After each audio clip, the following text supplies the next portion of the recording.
네, 뉴스 속 경제 이슈를 심층 분석하고 최신 고용 동향을 살피는 고용브리핑 365 시간입니다. 박상희 기자, 안녕하세요. 네, 안녕하십니까. 네, 오늘은 어떤 이슈인가요?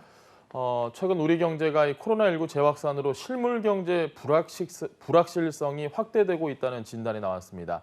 기획재정부는 수출이 회복세지만 11월 중순 이후에 코로나19 재확산과 거리두기 강화 영향으로 내수를 중심으로 실물 경제 불확실성이 확대된 상황이라고 밝혔습니다. 하지만 코로나19로 인해서 불확실성이 여전히 높음에도 백신 승인, 접종으로 경제 회복에 대한 기대가 확산하고 있다고 평가했는데요. 정부는 수출이 개선되고 있는 만큼 더 전폭적인 지원에 나섰습니다. 이슈픽에서 알아보겠습니다. 네, 내수가 어렵지만 그나마 수출이 조금씩 회복세를 보이고 있어서 다행인데요. 실제 수치로 살펴보면 어느 정도인가요?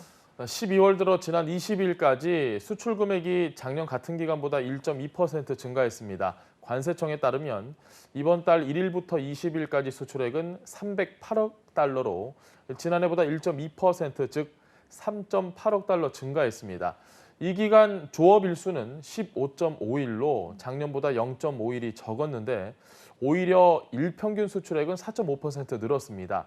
수출 품목별로는 반도체와 무선통신 기기는 늘어난 반면 승용차와 석유 제품은 감소했습니다.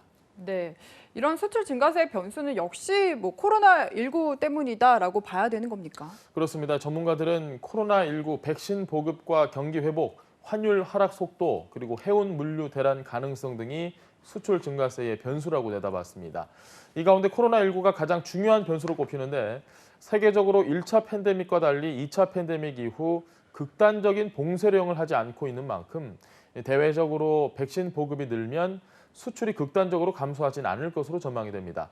그런데 최근 환율 하락으로 발목이 잡히기도 했습니다. 네, 맞습니다. 최근에 소폭 오르긴 했는데 계속 환율이 크게 떨어지면서 기업인분들이 마음고생이 심했다라고 들었습니다. 맞습니다. 미국이 경기 부양을 위해서 이 수조 달러를 풀면서 지난 3월 원달러 환율 1,280원이 이달 초에 1,100원대로 떨어졌습니다. 굉장히 힘들었죠.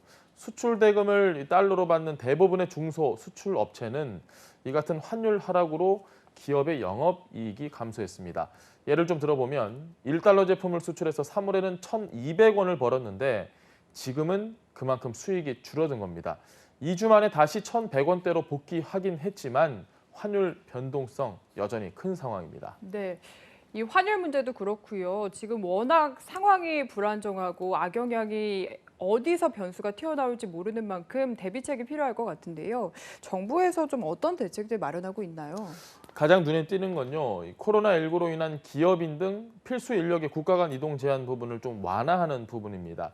격리 면제서라고 해서 해외를 다녀오더라도 중요한 사업상의 목적이나 인도적 목적 등의 방문 타당성이 인정이 되면 자가격리를 면제받을 수 있는 서류가 있습니다. 기존에는 접수 창구가 한 12개 부처에 나눠져 있어도 굉장히 복잡했는데 수출 기업인을 위해서 이 격리 면제서 접수 창구를 단일화했습니다. 그리고 입국 절차를 간소화하는 신속 통로 제도가 확대 추진되기도 합니다. 네, 신속 통로 제도 그러니까 수출 업무를 위해서 국가 간에 이동할 경우에는 서류 접수부터 입국까지 아주 빠르게 진행이 될 수 있는 거죠. 네, 맞습니다. 이 신속 통로 제도 확대를 통해서 기업 수요가 높은 국가를 대상으로 예외적 입국을 허용하고 입국 절차를 간소화하는 겁니다. 또 해외 출입국 정보 안내, 건강 상태 확인서 발급부터 전세기 운항까지 지원하는 기업인 출입국 종합지원센터의 운영 기한도 2020년에서 2021년 말로 연장합니다. 네. 근데 최근에 이 수출이 늘어나도 이 화물을 실어 나를 선박과 항공편이 부족하면 안 되잖아요. 그런데 이 항공편 또 선박이 부족해서 중소기업이 어렵다라는 소식도 있었거든요. 이 부분에 대한 지원책도 따로 만든 게 있습니까? 네, 이 화물을 실어 나를 선박과 항공편이 부족해지면서 운송료가 치솟아 중소기업은 참 대처하기 어려웠습니다. 이 운임 상승에 상대적으로 취약한 중소, 중견 기업을 위해서 정부는 국내 선사의 임시 선박을 월 2척 이상 투입하고 선적 공간 50%를 우선 제공하기로 했습니다.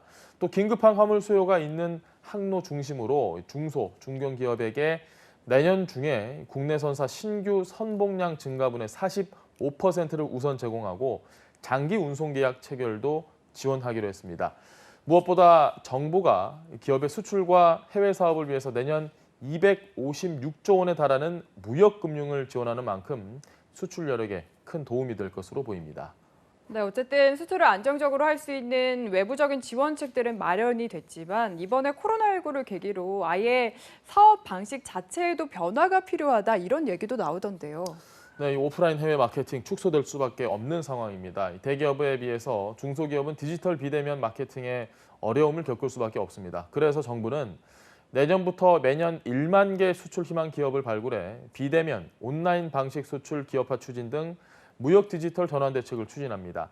전자무역, 통관, 인증, 법률 상담 등 수출 지원 시스템을 전면 디지털화할 방침인데요.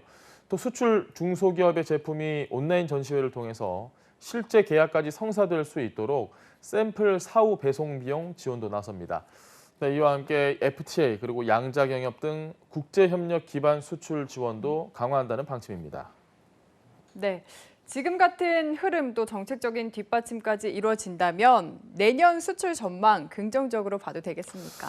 네, 정부는 내년 수출 증가율이 한 8.6%를 기록할 것으로 전망했습니다. 내년 백신 보급 이후에 주요국의 경기가 회복이 되고 글로벌 교역이 증가할 것이라고 본 겁니다. 다만 코로나19 상황 전개 추이와 미국 바이든 신정부 출범에 따른 통상 환경 변화 등 불확실성이 여전한 만큼 전문가들은 이 변수를 주시해야 한다고 조언합니다.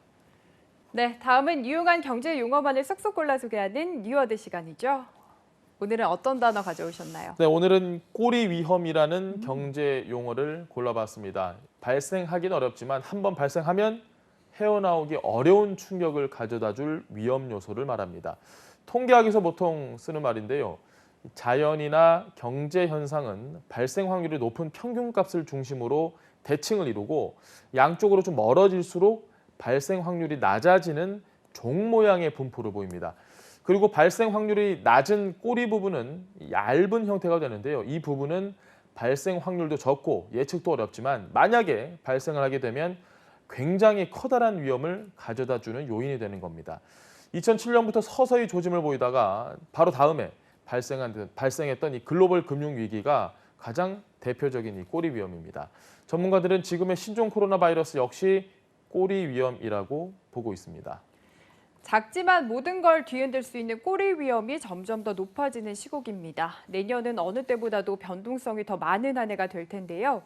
우리 모두 긴장감을 늦추지 않는 자세가 필요한 시점입니다. 오늘도 박상률 기자와 함께했습니다. 고맙습니다. 네, 고맙습니다. 지금까지 고용브리핑 365였습니다.